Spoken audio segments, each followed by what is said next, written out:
Tangis bahagia wanita akhirnya hamil, 5 tahun menanti sang buah hati. Tengah beredar sebuah video yang memperlihatkan momen haru antara sepasang suami dan istri. Dalam video itu, tampak sang istri memanggil suaminya sembari memegang sebuah tes pack. Tanpa terasa, air matanya tiba-tiba menetes. Sang suami pun lantas mengecek tes pack tersebut dan mendapati ada tanda garis 2 yang berarti bahwa istrinya hamil. Pria itu pun lantas memeluk erat sang istri sembari berusaha untuk menenangkannya. Ia juga turut mengucapkan selamat kepada sang istri. Mereka pun lantas menghubungi kedua orang tua mereka untuk memberitahu kabar gembira tersebut. Sontak saja, kedua orang tua mereka terkejut. Kalimat syukur tak hentinya keluar dari mulut mereka berdua.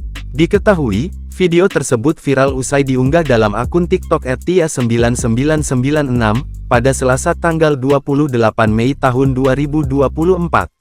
Tia, sang istri bercerita bahwa mereka terakhir kali mengikuti program kehamilan pada 2022 lalu. Dalam salah satu unggahan, ia bahkan mengatakan bahwa sempat pasrah. Namun, tanpa disangka-sangka mereka mendapatkan hadiah yang luar biasa.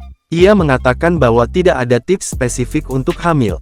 Mereka pun berdoa agar pasangan suami istri yang masih berjuang di luar sana segera memiliki keturunan.